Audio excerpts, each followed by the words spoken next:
On vous souhaite la bienvenue, tout le monde. On est vraiment très, très, très content de vous voir en grand nombre aujourd'hui pour ce webinaire.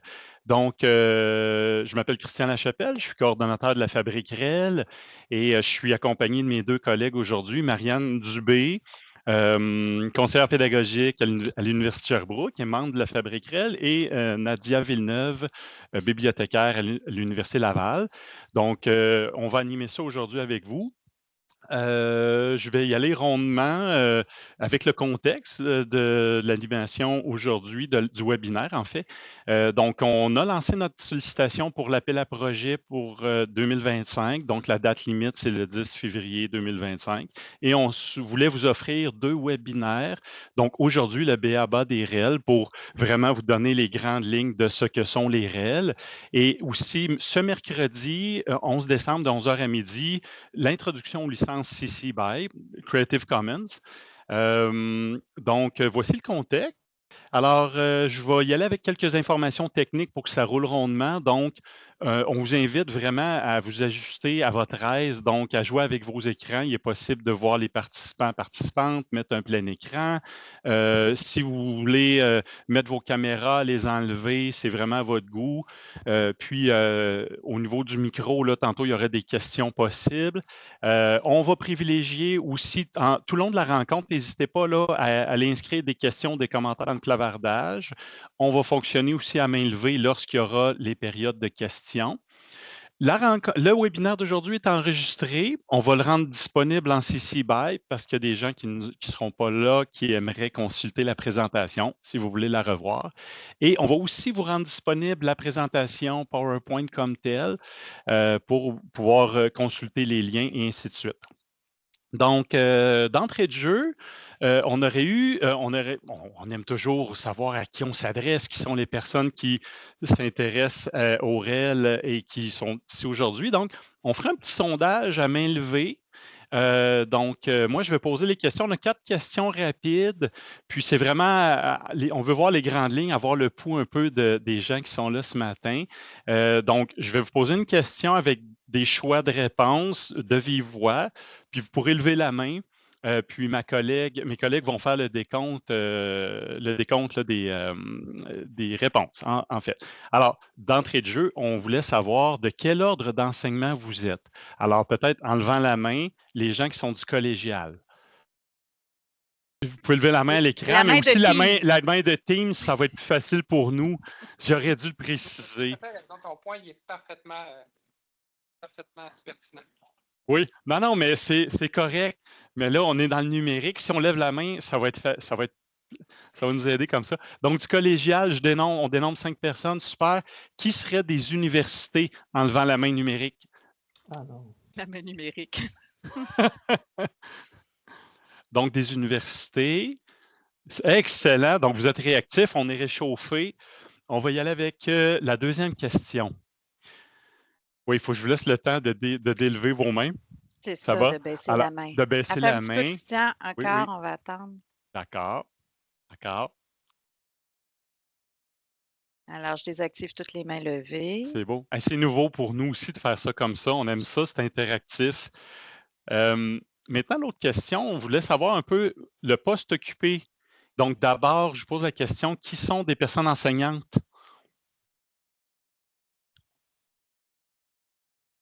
Donc, professeur, chargé de cours, enseignant, auxiliaire. Oui.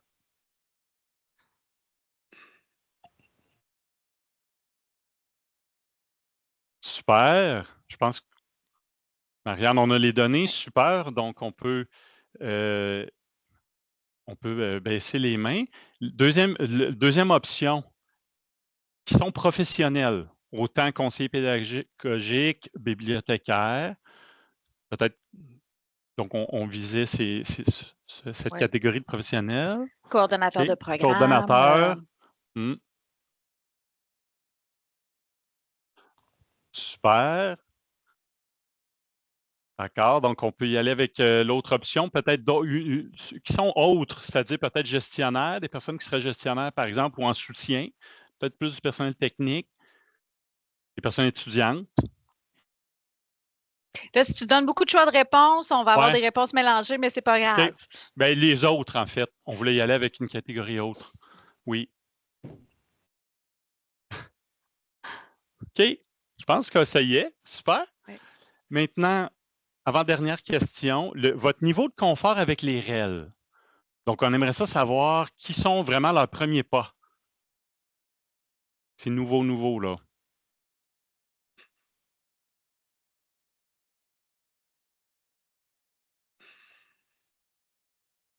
Wow. OK. Super intéressant. Bienvenue parmi nous. Good. Ben oui. On est tellement contents. On souhaite vraiment pouvoir vous donner beaucoup de matière aujourd'hui, là. Donc, bienvenue au nouveau, effectivement. Puis l'autre, on irait plus avec l'expression médium saignant. Donc, on arrive de voyage où on a dégusté des steaks. Je le dis d'entrée de jeu de façon ouverte. Ça nous a inspiré. Donc, ils sont médium saignants, là. Tu sais, ils connaissent ça. Ils sont curieux quand même, sans être experts. Parfait. Puis il y a des gens qui ne le savent pas non plus. Donc, ça, c'est correct dans les statistiques. Exact. J'irai avec une dernière question qu'on vous invite là, à écrire dans le clavardage. Donc, quelles sont vos attentes envers la science d'aujourd'hui? Donc, dans le clavardage, quelques mots, ça peut être des mots-clés, y aller comme ça. Puis nous, on va conserver aussi ces informations-là. Ça va nous donner un portrait par la suite. Donc, n'hésitez pas à aller placer vos informations, donc des exemples, arguments vendeurs, initiation. Oui. Tu demandes, c'est quoi nos attentes envers la science d'aujourd'hui? Quel mot qui est important là-dedans? Science ou d'aujourd'hui? La séance. Ah, la séance. La séance, excusez-moi, la séance. Okay. Oui. Merci pour la précision. Good. Découvrir, super, science. Donc, je vous laisse le temps d'y réfléchir, puis on va enchaîner avec le plan de match aujourd'hui. Donc, le déroulement sera le suivant. Je vais reprendre la main, Christian, pour la suite, ça te va? Oui, tout à fait, Marianne. Donc, c'est Marianne qui va animer. Je lui passe le mot. Vas-y, Marianne.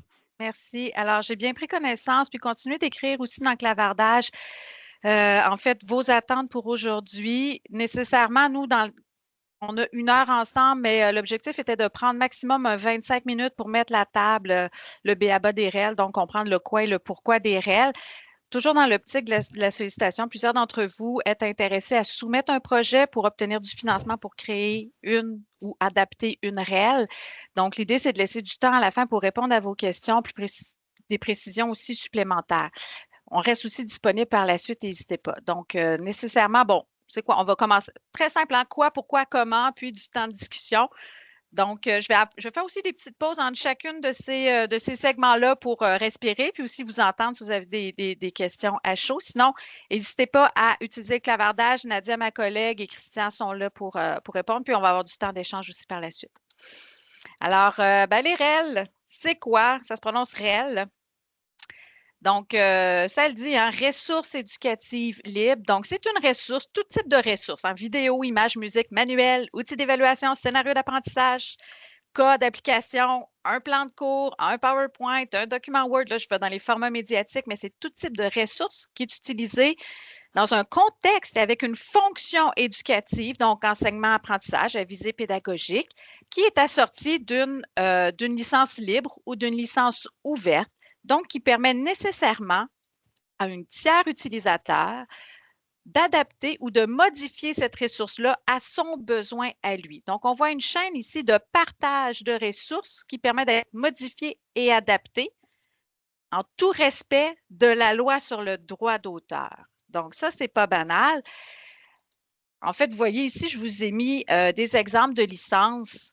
J'ai utilisé les licences Creative Commons. Ce ne sont pas les seules, mais elles sont largement répandues. Elles prennent différentes formes. Donc, il y a des formes qui sont plus larges, puis il y a des formes qui sont plus compactes. D'ailleurs, mercredi, Nadia, l'objectif du webinaire de Nadia mercredi, ça va être vraiment de passer les licences Creative Commons pour mieux les démystifier. Alors là, on comprend, OK, c'est une ressource éducative qui est utilisée en contexte d'enseignement, mais qui a une licence particulière.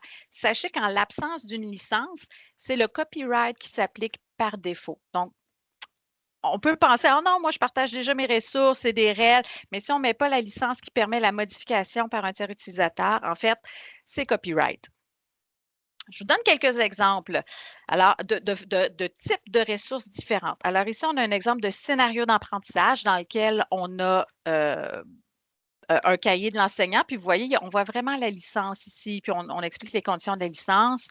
On retrouve aussi un cahier de remise, donc un cahier d'apprentissage dans lequel on retrouve aussi des grilles d'évaluation critériées. Donc, ça, c'est un scénario d'apprentissage. Ça peut être un exemple de ressources éducatives libres.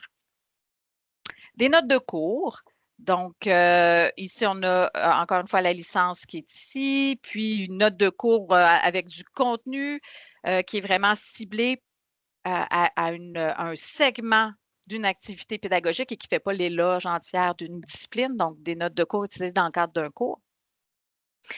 Ici, on a un manuel, donc la distinction, c'est que c'est beaucoup plus large, hein, ça va vraiment couvrir l'ensemble d'une discipline beaucoup plus largement, une ressource plus complexe. Et ici, ça a été rédigé en LaTeX, ça a été transformé en PDF.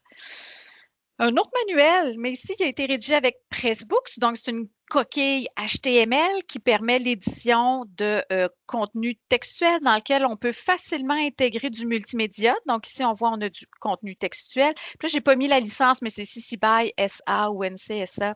Bien, je ne l'ai pas mis.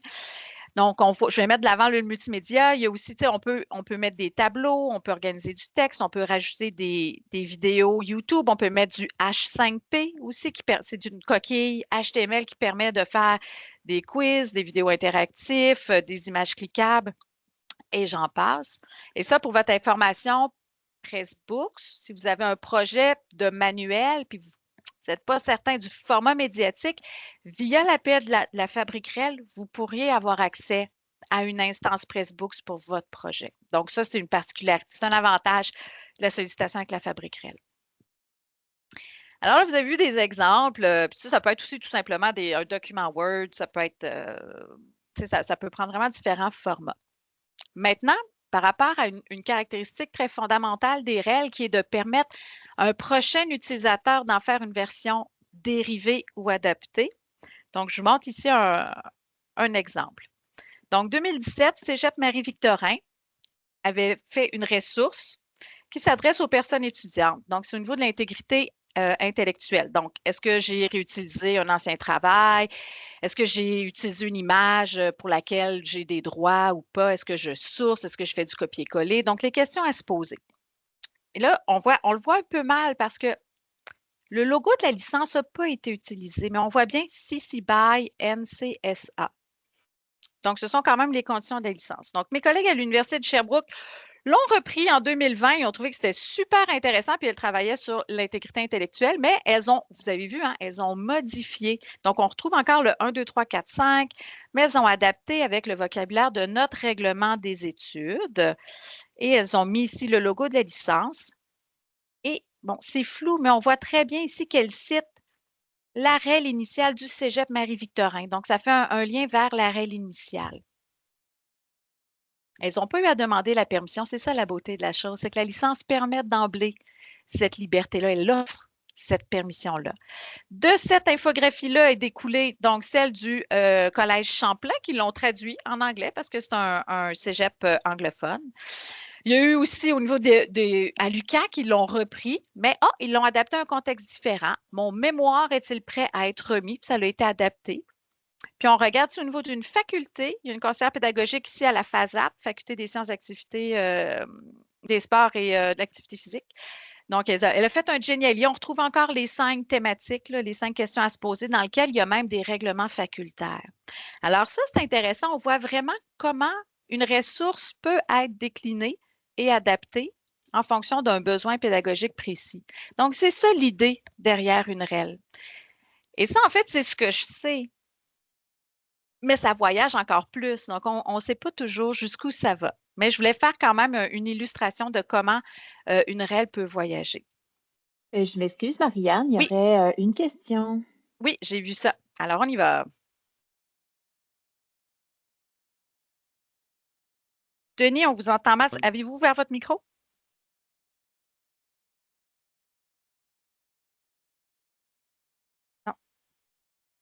Oui, écrivez.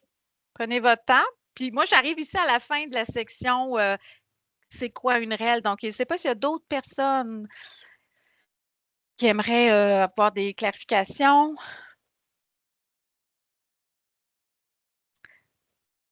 Dans les reprises, ont-ils cité les auteurs ou l'institution? Absolument. Absolument. Quand on les voit, là, je vois la question de Denis Cousineau, oui. Puis c'est écrit en petit, mais effectivement, ici, on voit c'est citer l'auteur. On doit citer, selon la loi sur le droit d'auteur et les conditions de la licence Creative Commons, le CC BY, et Nadia pourra en parler de manière plus approfondie mercredi. Donc, on doit absolument citer l'œuvre de laquelle on est parti. Dans ce cas-ci, la 2 est repartie de la 1. Donc, on le voit ici, dans le bas, ça a été cité. La 3 est repartie de la 2. Donc, ils l'ont cité. C'est vraiment dans le bas, on le voit très bien. C'est cité, puis ici, on le voit. Donc, ça a été fait dans les règles de l'art. Si une personne ne cite pas, soit parce qu'elle n'est pas suffisamment éduquée aux conditions d'utilisation, c'est ça. Fait que mais souvent, c'est plus un manque de connaissances. Ouais. Est-ce que j'ai répondu à votre question, Denis?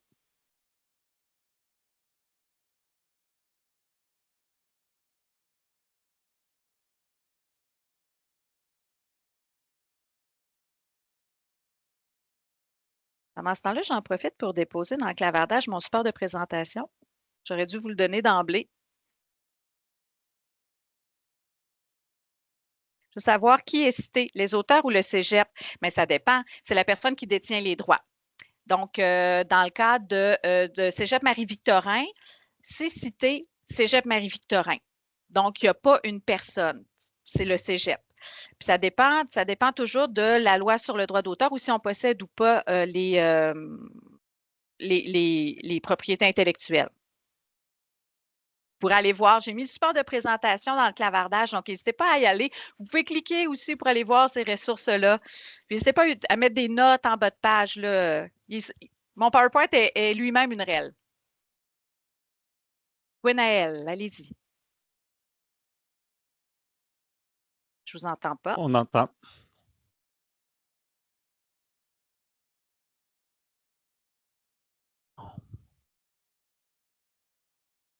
Allez-y, je vous ai mis comme présentateur, ça devrait peut-être solutionner. Est-ce que comme ça fonctionne? Oui. OK. C'était plus le sujet de mercredi, mais supposons là que l'UCAC, par exemple, voulait en faire une commercialisation d'un outil pédagogique qui inclut ça. Comment ça fonctionne? En fait, vous voyez, ça dépend de la licence. Ça va être un sujet pour mercredi. Mais dans ce cas-ci, la licence ne le permet pas parce que c'est une licence CC BY NC pour non commercial.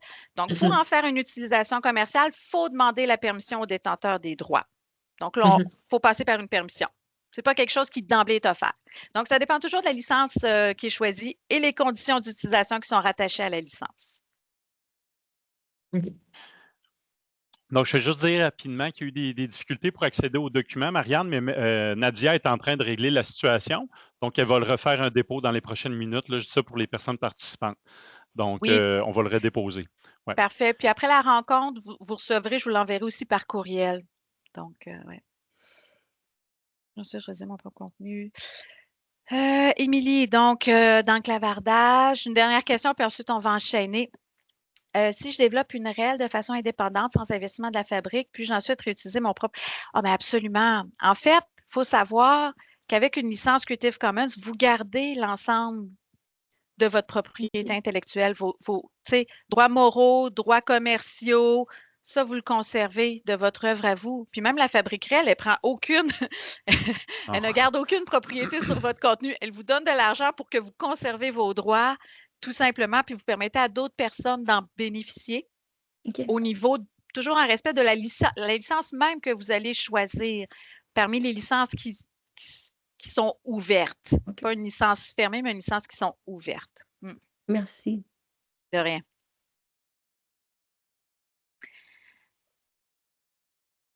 Alors, maintenant, pourquoi on va passer? Nécessairement, on doit passer dans les valeurs. Pourquoi on partage?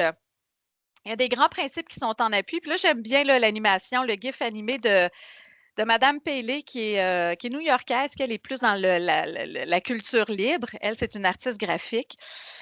Et elle considère en fait qu'on fait tous partie d'un grand cerveau à l'échelle de l'humanité, où est-ce que chaque individu représente un neurone. Et c'est comme ça, en fait, en laissant libre parcours à la connaissance, qu'on arrive à une culture globale beaucoup plus riche et accessible à tous.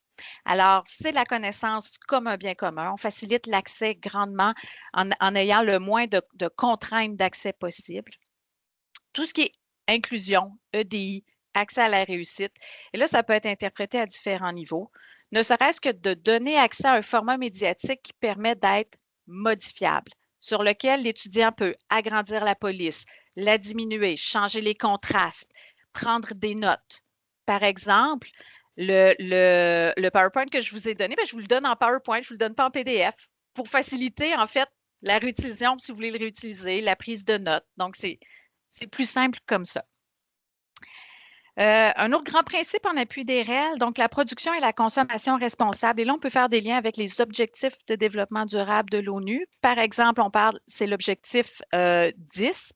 C'est sur l'objectif 4, l'éducation de qualité, hein, en permettant d'avoir des accès gratuitement à des ressources sans avoir à payer avec des connaissances francophones de haut niveau.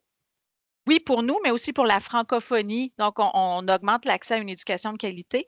Mais aussi, si on produit, je prends un exemple d'un manuel.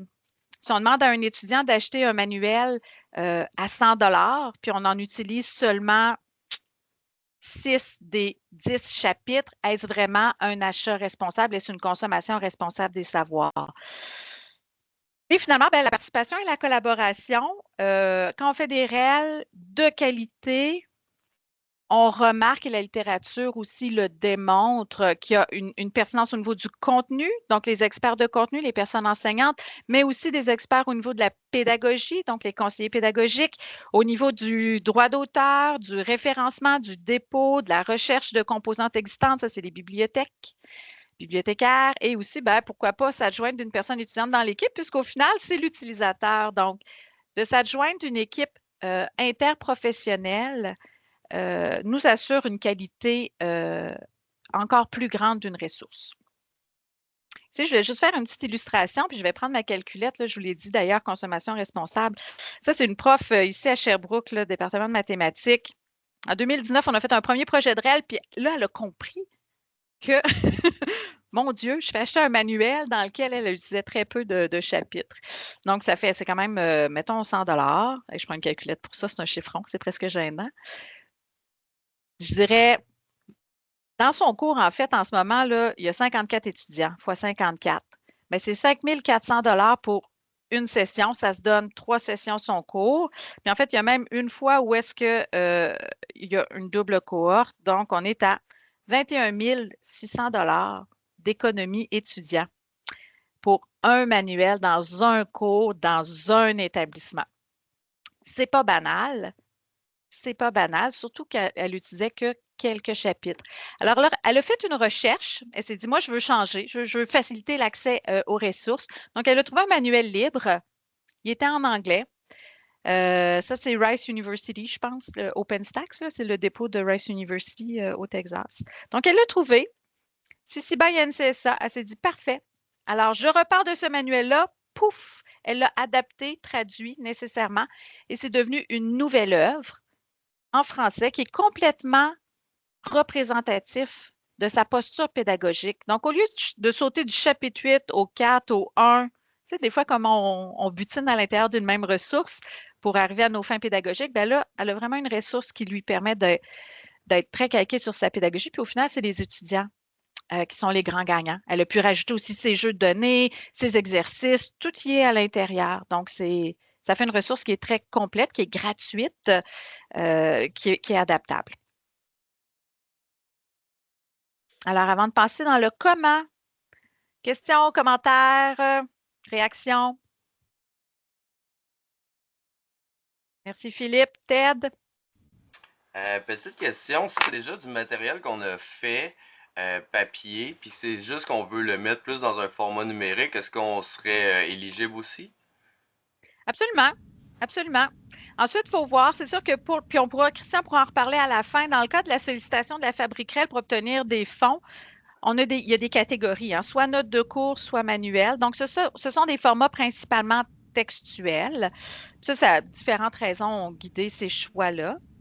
Donc, nécessairement, dans le format note de cours, par contre, c'est beaucoup plus flexible. Tu sais, s'il y a, par exemple, un scénario d'apprentissage à l'intérieur d'une note de cours, vous pourriez y arriver, là, mais oui. Puis idéalement, même partir des ressources d'enseignement que vous avez déjà montées, l'idée, c'est de les valoriser.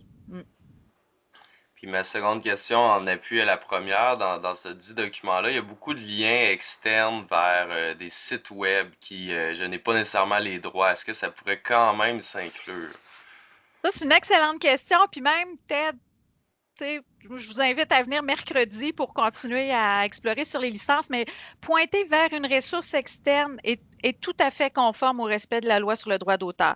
Toutefois, prendre la ressource elle-même, l'extraire sans la permission, puis le mettre dans la ressource, ça, c'est un autre cas de figure. Il va falloir aller chercher les permissions, mais pointer vers l'externe, tout à fait possible. Parfait, on verra ça plus en détail mercredi. Merci. Magnifique, magnifique. Mylène. Alors, un instant, Mylène, je ne vous entends pas. Je vais vous donner.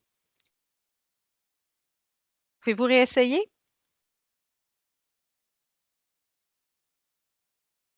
Non. Alors, je vais vous mettre. Attendez, je vais vous mettre présentateur. Allez-y. C'est embêtant, hein? On ne vous entend toujours pas. On va le mettre. C'est la caméra 360? Ah, le micro, OK, oui. C'est bon. Fait que Mylène, je pense qu'il faut que vous activiez votre micro. Oui.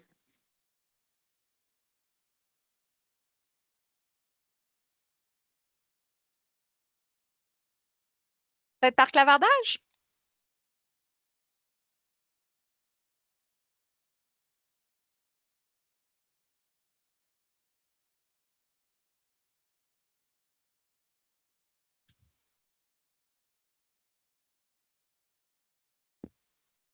OK. Alors là, en fait, je veux juste reprendre matériel non paginé, prévoit du changement au formulaire. Alexandre, on pourrait y revenir plus tard. Je ne parviens pas à ouvrir le PowerPoint. Non, le PowerPoint, c'est un PowerPoint régulier. Sinon, on vous l'enverra par courriel. Oui. Peut-être un problème de plateforme. Mylène, est-ce qu'une ressource pour un cours non crédité peut être acceptée? Malheureusement, non, pour le moment. Puis on pourra voir dans les prochaines missives, Christian pourra le passer. Il faut que ce soit vraiment en lien avec un projet d'un cours qui est crédité. Puis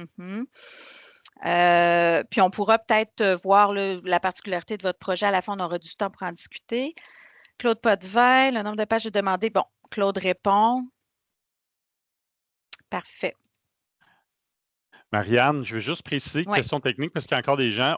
Notre intention initiale, c'était de vous partager le PowerPoint, mais on a des petits problèmes techniques même de notre côté. Fait que rassurez-vous, on a toutes vos adresses courriels. Donc, dès cet après-midi, ou en tout cas rapidement, avant la prochaine présentation, on va vous envoyer le PowerPoint par courriel. Donc, vous serez en mesure d'avoir toutes les informations. On est désolé de ce petit pépin-là. Voilà. C'est bon. Puis par rapport à Mylène, on pourra avoir, tu sais, à la fin, on pourra rester pour répondre à votre cas spécifique. Puis il y a toujours l'adresse Info Fabriquerel pour rejoindre Christian pour les cas particuliers pour valider justement l'admissibilité d'un projet.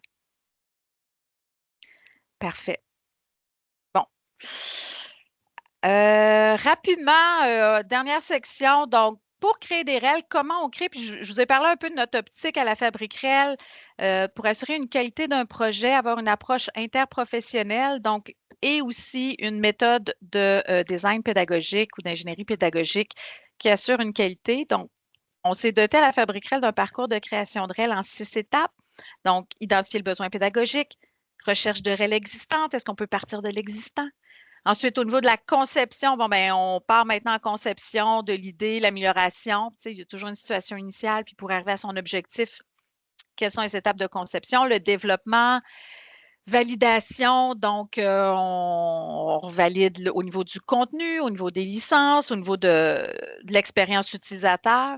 Au niveau de la diffusion, évidemment, la Fabrique vous accompagne aussi à diffuser largement. On a un espace de dépôt dans lequel vous pouvez même faire un lien avec vos numéros d'ORCID pour les professeurs-chercheurs.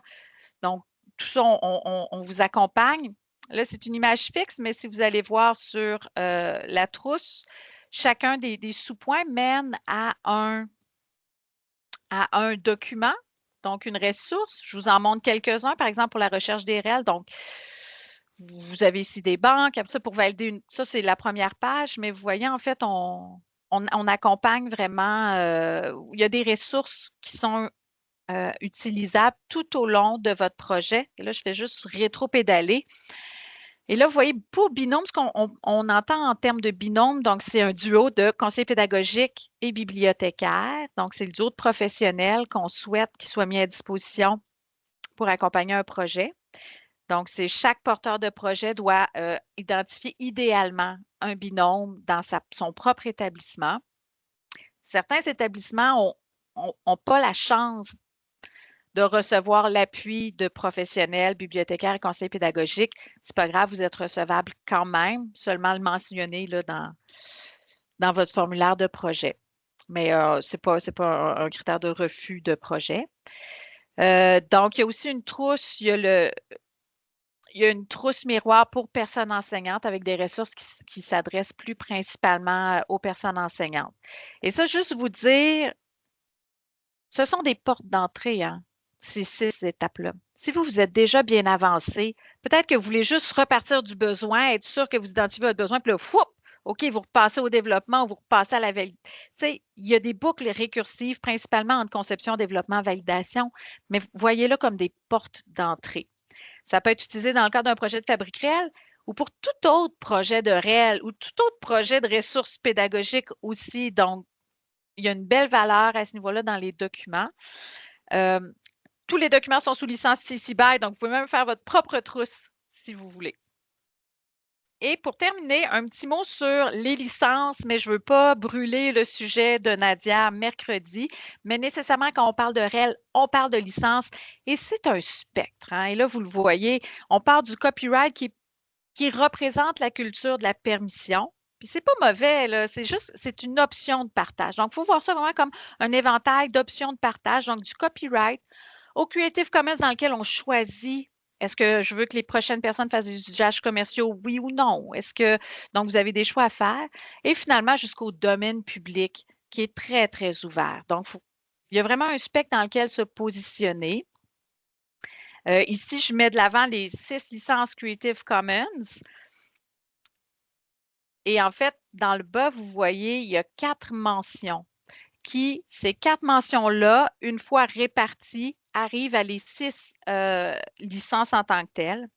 Les 4 premières sont considérées comme des licences libres et ouvertes parce qu'elles permettent, et vous voyez à la deuxième colonne, l'adaptation et la modification par un tiers utilisateur sans avoir à demander de permission. Et les 2 dernières, en fait, elles ne sont pas libres dans le sens où elles ne permettent pas la modification à un tiers utilisateur. Elles sont vraiment considérées comme un libre accès. C'est très bien le libre accès aussi. Toutefois, en contexte pédagogique, rarement on va réutiliser une ressource telle quelle parce que c'est la même compétence visée, c'est le même objectif visé, c'est la même série d'exercices, d'où l'intérêt de permettre la modification par un tiers utilisateur. Je pense que c'est ça. Puis là, on arrive à la discussion. Juste avant, je vais rester sur cette diapo-là, mais comme je vous dis, mercredi, il y a un temps dédié aux licences. Toutefois, si vous avez une question qui vous brûle la langue, c'est le moment.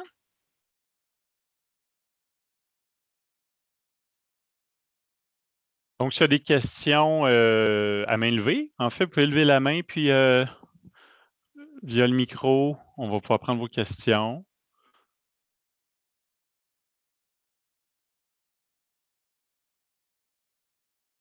Alors, oui, Gwenaëlle.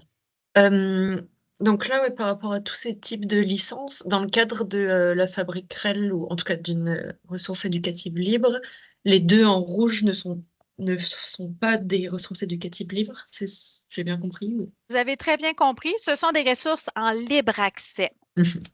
C'est ça. Puis là, ben, c'est un peu mal fait en français, là, le champ lexical n'aide pas vraiment à faire les distinctions facilement, mais il y a le libre accès et il y a le libre, les ressources éducatives libres, qui sont encore plus ouvertes que le libre accès parce qu'elles permettent l'adaptation et la modification.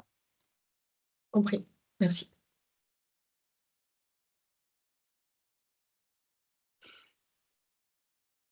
Peut-être une petite mention, Marianne.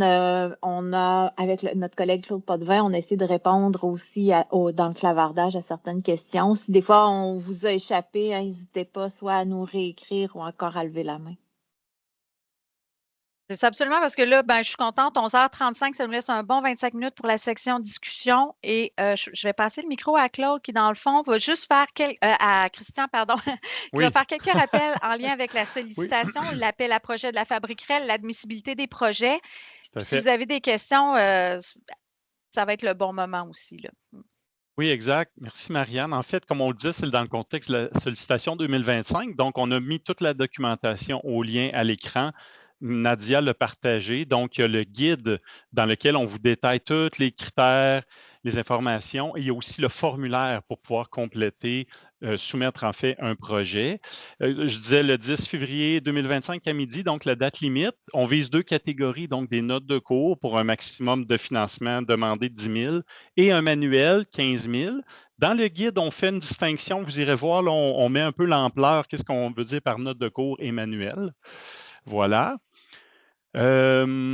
Pour les conditions générales, ben Marianne l'a mentionné tantôt, donc ça doit s'inscrire dans une activité créditée pour justement cibler principalement les personnes étudiantes. Vous devez démontrer l'expertise disciplinaire et pédagogique de la personne enseignante qui porte le projet. Donc, en cela, on demande qu'un CV soit déposé. Démontrer un potentiel significatif de production d'enrichissement d'une ou plusieurs REL. Donc, on le mentionne, vous pourriez reprendre une REL et adapter une REL. Donc, c'est de faire la démonstration de l'enrichissement de ça. Recevoir l'appui formel de la direction du collège ou de la faculté. Donc, on demande qu'il y ait une lettre de votre direction qui va soutenir votre projet. Et être réalisable en 10 mois. Donc, le projet doit être terminé là, si vous êtes lauréate, au plus tard le lundi 2 mars 2026. Donc, ça, il faut faire un peu la démonstration de l'ampleur du projet en quelque sorte. On a... Oui, c'est ça. Je ne sais pas si ça soulève des questions. Pour aller plus loin, oui, tout à fait. Bien, on vous a mis dans la présentation là, plusieurs références encore là. Donc, vous pourrez explorer là, différentes dimensions des REL et de leur conception, de leur adaptation. Et aussi, bien, à la fin, là, l'adresse courriel. Si vous avez des questions, là, de toute façon, on est dans la période d'appel à projet. On va les prendre à cette adresse-là. Projet avec un S @fabriquerelle.org. N'hésitez pas à nous poser des questions. Sur notre site web, on a la trousse qui est disponible et différentes ressources. On va déposer aussi le webinaire. Puis, on vous invite à nous suivre sur LinkedIn aussi. Le LinkedIn, en fait, bien, si on est un petit peu plus en continu, on met des actualités et ainsi de suite. Donc, vous pourriez vous abonner aussi à notre LinkedIn. Voilà, pour nous joindre. On va être sûr que vous puissiez nous rejoindre en tout temps. Voilà, puis pour la suite, ben, on vous invite vraiment, là, parce qu'on voyait aujourd'hui, il y a quand même des questions un petit peu plus poussées sur les licences. Ça tombe bien, 11 décembre, mercredi prochain à 11h. On vous invite à vous inscrire à cette présentation-là sur les licences.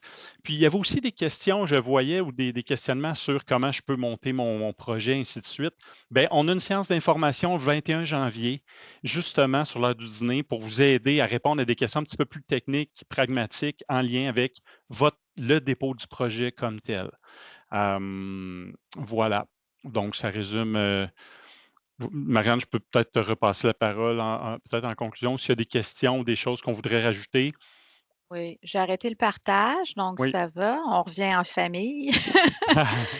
Bien, il reste quand même une vingtaine de minutes. Oui. Puis, vraiment, je vous invite à prendre la parole dans le clavardage. C'est toujours un peu embêtant, surtout qu'on est quand même un bon nombre de personnes, mais c'est le moment de poser vos questions. Dites-vous que si vous avez une question, il y a peut-être d'autres personnes qui la partagent aussi, donc ça vaut toujours la peine. Peut-on déposer un projet quand on travaille en France? Alors, au niveau des critères d'admissibilité, la sollicitation s'adresse aux personnes enseignantes cégep-université au Québec et le projet doit concerner la production d'une ressource éducative libre en français et numérique. Donc, si vous êtes en France, mais que vous avez un collaborateur au Québec et que vous avez un besoin partagé, vous voulez collaborer ensemble à créer une REL, tout à fait. La personne responsable doit être une personne enseignante au Québec, dans un cégep ou une université. Une question, Marianne, là, de M. Gauvin, Alexandre Gauvin, là, je pense que c'est sur le formulaire sur un projet qui ne serait non paginé, donc sur l'ampleur. Oui, ben, Claude avait répondu dans le clavardage. Puis effectivement, c'est dans l'annexe. C'est que ça l'aide au jury de sélection, en fait, de comprendre l'ampleur du projet de ressources éducatives libres. La répartition aussi, est-ce qu'on parle de 25 pages, 30 pages, 60 pages? Donc, c'est sûr que nous, la sollicitation vise principalement notes de cours et manuels. Donc, ce sont des ressources textuelles principalement. Sinon, ça peut être un pourcentage, ça peut être essayer de quantifier l'ampleur, ça l'aide le jury à bien comprendre le projet. Il faut vraiment avoir ça en tête. Hein? On n'a pas le choix de faire une évaluation. On a un système de jury et de jurés inter-établissement, interprofessionnel. Donc, il faut vraiment aider les jurés à comprendre. Est-ce que je peux rebondir là-dessus? Vous m'entendez bien? Oui, ensuite, on donnera la parole à Ève qui a levé la main. Est-ce que c'est correct? Oui, allez-y. Oui, en fait, c'est ça, je parlais bien de contenu textuel, exactement comme un manuel de cours, sauf que les pages, c'est à mon avis, c'est un peu le but de produire des pages, c'est pour l'impression sur des feuilles. Mais je peux imaginer d'autres façons de représenter ce manuel-là, des mots, les mêmes choses, le même contenu, mais sans le concept de page, un peu comme une page web, disons. Fait que là, le concept de page, ça devrait être... Si c'est votre projet, comme ça, allez-y, c'est ça. En fait, c'est vraiment votre concept de projet. Si pour vous, ça sert votre pédagogie dans votre cours ou votre discipline, absolument. Effectivement. Des pages, ça reste toujours utile. Prenez la page 8 ou prenez le chapitre 8. T'sais, pour les étudiants ou les enseignants, c'est toujours utile d'avoir un ancrage pour se rassembler tout le monde au bon moment. Mais si ce n'est pas des pages, ce n'est pas grave. Il suffit tout simplement de le mentionner. Ça, ce n'est pas un problème. C'est vraiment pas un problème. Ça peut être un découpage thématique. Ce n'est pas grave si, à ce stade-ci, ce n'est pas tous les projets qui arrivent à un nombre de pages. Donc, Alexandre, vraiment, allez-y décrivez au mieux votre projet. Puis il va être recevable même si ce n'est pas un nombre de pages. Alors, c'est quoi les équivalences pour considérer qu'est-ce qui est un manuel ou un manuel ou c'est quoi dans les deux catégories?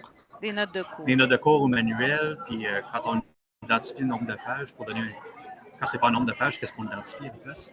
Bien, vous allez voir, ça peut être par exemple l'étendue d'un contenu. Donc, ce qui va faire une distinction, puis là, on est dans le guide, dans l'annexe, là, je vais le retrouver, dans lequel on fait la distinction entre un manuel et une note de cours. Je vais repartager mon écran. Alors, je suis à la page 13 ici, annexe 1. Donc, au niveau du manuel et des notes de cours, on fait la distinction. Ça va être au niveau de l'envergure de l'ouvrage. Un manuel, c'est beaucoup plus grand. Ça va couvrir un contenu beaucoup plus vaste de la discipline en tant que telle versus une note de cours qui va couvrir un aspect du sujet de la discipline. Et les notes de cours ne sont pas nécessairement utilisées pour l'ensemble de la session, par exemple. Personne rédactrice, souvent dans les manuels, c'est multiple, notes de cours, une seule personne, mais ça, c'est des cas de figure différents. Nombre de pages, alors ici, entre 300 et 600, donc on parle vraiment d'une grande ampleur. Note de cours, 200 et moins. Ça, c'est vraiment des règles de pouce. Hein? Les types de médias utilisés. utiliser aussi, puis les sommes allouées. Donc, il faut vraiment aller voir. Puis, ceci étant dit, il y a différents supports médiatiques qui ne fonctionnent pas par page nécessairement. Tu sais, Pressbooks, il n'y a pas de page. Donc, parce que le support médiatique ne fonctionne pas comme ça. Il fonctionne par chapitre, section. Toutefois, c'est possible quand il y a plusieurs projets Pressbooks qui ont été financés, là, qui ont été sélectionnés, parce que on ne se rattache pas nécessairement au nombre de pages, mais l'ampleur de l'ouvrage, la segmentation du contenu et des activités pédagogiques qu'on y retrouvait avait été bien décrite. Donc, tu sais, l'idée, c'est tout simplement de communiquer clairement son projet au jury. C'est bien? On va passer à Ève. Ensuite, non, Sébastien. malheureusement, ça ne répond pas du tout à ma question, mais on pourra Alexandre, reparler si vous voulez. C'est ça, ben oui, on pourra se reparler pour permettre aussi à d'autres de répondre. Puis en fait, ce qu'il faudrait, je pense, pour mieux comprendre votre besoin ou ce qui accroche, pourriez nous communiquer votre cas de figure. Puis on pourrait vraiment parler de votre cas de figure spécifique, parce que moi, je suis là dans les généralités, qu'on pourrait faire ça. Un bon cas de figure, c'est celui que vous avez partagé, je pense. Le logiciel pour faire une page web. Un Pressbook, c'est ça. Mais oui, on pourra s'en reparler, Alexandre. Puis en plus, on a nos contacts. Ève. En fait, je pense que la question d'Alexandre a comme mis la table un peu. Ma question était un peu bête. C'était genre typiquement le budget, il sert à quoi?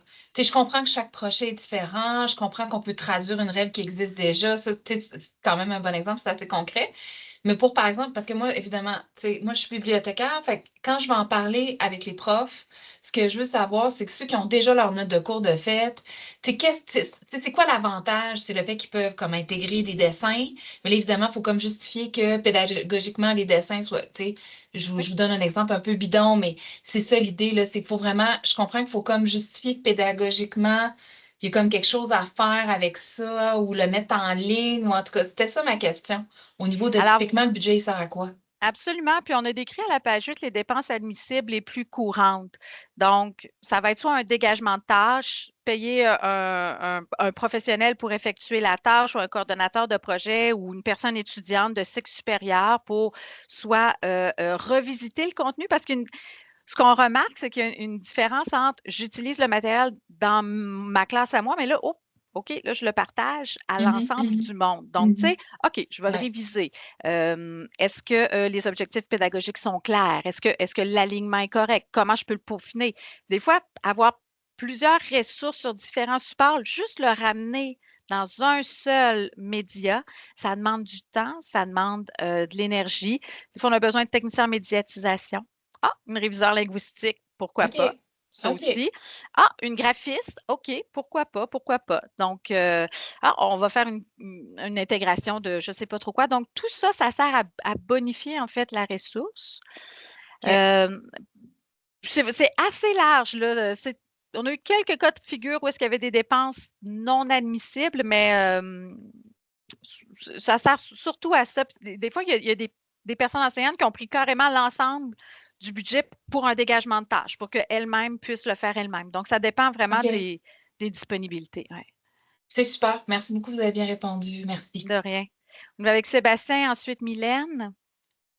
Oui, allô. Merci pour la présentation. J'ai plusieurs questions, mais je vais en poser une, puis je relèverai ma main après, là, pour laisser la place aux autres.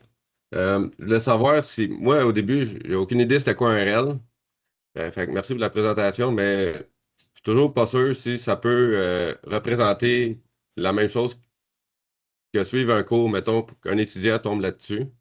Il peut être crédité du cours si jamais c'est pas pour suivre un cours, ça, là, c'est juste pour se partager des notes de cours entre professeurs ou entre ressources institutionnelles, c'est ça, hein? En fait, effectivement, c'est pas un MOOC, c'est pas un SPOC, c'est pas un dispositif d'enseignement qui mène à un cours ou à un crédit quelconque. On n'est pas là. Ça pourrait être ça, mais dans le cas des projets qui sont finançables, ici, pas du tout.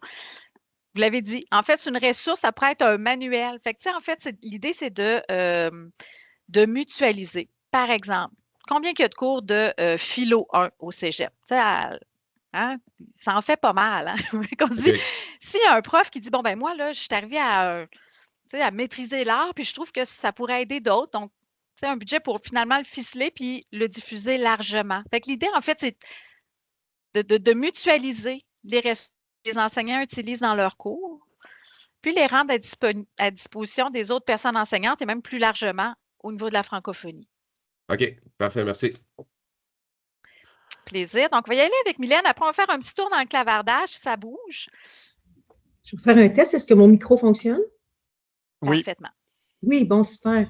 C'est ma question tantôt que finalement, je vais la reposer pour expliquer un petit peu le contexte. C'est que nous, on a un cours de transition entre le secondaire et le collégial. C'est un cours qui est mis à l'horaire de tous les élèves. C'est juste qu'il n'y a pas de crédit associé à ce cours-là. Puis c'est dans le cadre de ce cours-là, nous, qu'on veut élaborer une démarche d'accompagnement à la transition de nos élèves. Puis là, ben, on pensait que c'est quelque chose qui pourrait être partagé. Donc, c'était pour ça que je me tournais vers le REL aujourd'hui.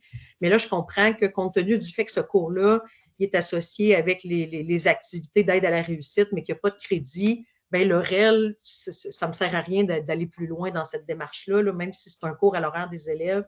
Vu qu'il n'y a pas de crédit associé, ça ne peut pas se faire dans le cadre du REL. Est-ce que vous pouvez bien me confirmer ça, là?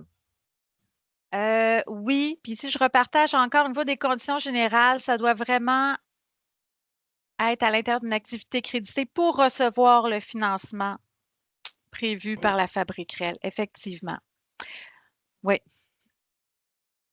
Si tu peux me permettre, Marianne, je voulais juste peut-être mentionner qu'on vous encourage quand même à le faire, des REL, même s'il n'y a pas de subvention.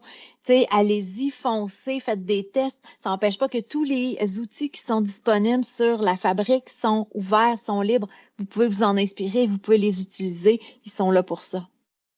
Oui, j'ajouterais aussi qu'on est là pour répondre à vos questions en temps réel aussi parce qu'on a de l'expertise puis on peut entendre vos questions. Donc, si vous ne pouvez pas participer à l'appel à projet, effectivement, on vous encourage à en faire des REL puis à nous joindre là, si on peut vous aiguiller ou répondre à des questions ou vous aider. Voilà. Parfait. Donc, Sébastien, si ça va, je vais faire un petit tour dans le clavardage puis après, on vous revient. Est-ce que l'ensemble, là, je suis à 11h41, Elsa. Peut-être, Elsa, vous avez posé 2 questions. Je vous invite à prendre le micro.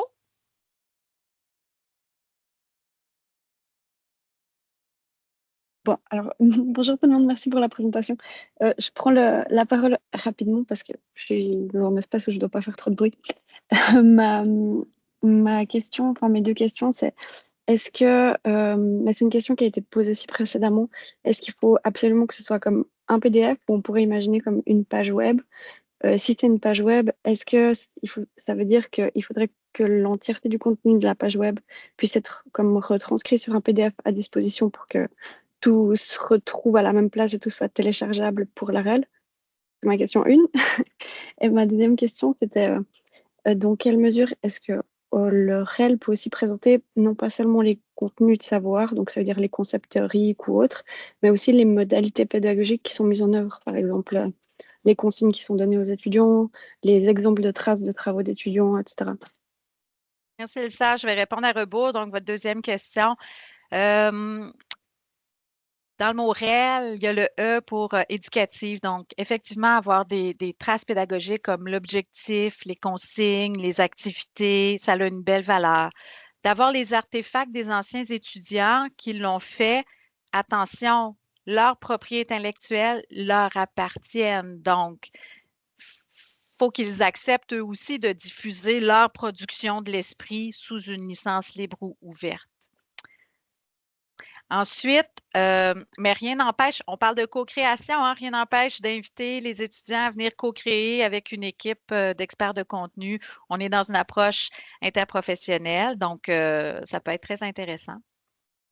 Ensuite, au niveau du support médiatique, aïe, hein, c'est pas une question qui est évidente quand on réfléchit à un projet. Puis, en fait, il n'y a pas de critères d'admissibilité en lien avec le support médiatique que vous aurez choisi ou que vous choisirez en cours de route. Donc, moi, la réponse que je vais donner, ça n'a pas d'impact, ça ne va pas influencer le jury au niveau de la… Toutefois, il faut être conséquent avec la pérennité d'accès dans le temps. Un site web demande quand même un hébergement. Il y a beaucoup d'erreurs 404 subséquents à on n'a plus de fonds pour maintenir un site web. Un site web, c'est plus difficile à déposer dans un dépôt et le faire moissonner plus largement. Faut voir aussi c'est quoi l'objectif d'apprentissage. Si dans le cas d'une activité créditée, est-ce qu'un site web permet, par exemple, de prendre des notes collaboratives? Est-ce qu'il y a de l'interactivité possible? Comment les étudiants peuvent s'y retrouver facilement? Comment indexer par la suite le contenu? Donc, il y a plusieurs facteurs à prendre en compte dans le choix d'un support médiatique. Et c'est pas évident. Puis, des fois, quand même, je vous suggère peut-être de revenir même le 21 janvier, si l'idée mûrit, ou prendre rendez-vous avec Christian. Il y a aussi, moi je trouve que Pressbook, c'est une belle alternative là, technologique parce qu'on peut, c'est sur un serveur qui est maintenu par les universités du Québec. On peut le mettre en PDF, on peut le mettre en EPUB, HTML, on peut le, tu sais, donc il y a différentes versions. Donc, c'est à voir, mais c'est pas évident. Puis, il n'y a pas de critères de points alloués au choix médiatique. Fait qu'il faut que ça serve au mieux votre projet et que ce soit cohérent avec les REL. Merci. Il y avait Lynn. Je ne sais pas, Lynn, si vous voulez prendre la parole à 11h44 dans le clavardage. Oui, bonjour. Bonjour. Moi, je comprends tout à fait. Là, ce que je cherchais, c'était surtout une ressource parce que je suis chercheuse d'un projet de recherche-développement et on est à mettre en place un produit, une trousse manuelle quelconque, mais ce que je souhaitais, c'est d'avoir l'expertise. Et donc, Christian, tantôt, a répondu un peu à mon besoin, finalement. Oui, d'avoir le soutien financier, ça peut être intéressant en supplémentaire, mais il demeure que je pense que je n'ai pas accès, étant donné que ça ne concerne pas un seul cours, c'est plusieurs cours qui seraient touchés. Donc, assurément que je vais me référer à vous parce que c'est nouveau pour nous. Donc, on avait besoin d'informations dans la procédure, puis vos documents sont très bien décrits, alors je m'en inspire grandement et des ressources réelles aussi. Alors, merci. Vous avez répondu à mes questions. Merci. Puis on reste à votre disposition par la suite, n'hésitez surtout pas. Hein? D'accord, merci. C'est ça. Alors, je fais le tour du clavardage, donc on y va avec Sébastien, peut-être la dernière question. Oui, question simple. Vous parliez tout le temps d'une licence pendant la présentation, mais dites pas s'il faut payer pour cette licence-là. C'est qui paye pour la licence? Est-ce qu'elle coûte quelque chose? Ou... Magnifique! Très bonne question. Je me suis posé les mêmes questions quand j'ai commencé à m'intéresser au REL en 2019. Comment ça marche, en fait? C'est tellement simple, c'en est presque déroutant. En fait, on va sur le site de Creative Commons. C'est complètement gratuit. On télécharge le PNG, le logo de la licence. Poup! On le met sur le document et c'est une manière de communiquer aux utilisateurs la condition d'utilisation que vous y mettez. Vous n'avez pas besoin de l'enregistrer à un bureau quelconque de propriété, pas du tout. Donc, il suffit simplement d'écrire sur votre document, vous allez chercher le download, le PNG, vous le mettez. Ça, c'est la façon simple. Est-ce que mon institution paye un abonnement annuel pour cette licence-là, puis ce qui fait en sorte que c'est gratuit? C'est gratuit. Parfait. C'est super, merci. Hein? Ouais. Il n'y a personne qui fait de l'argent avec le libre. On fait juste contribuer collectivement. Oui.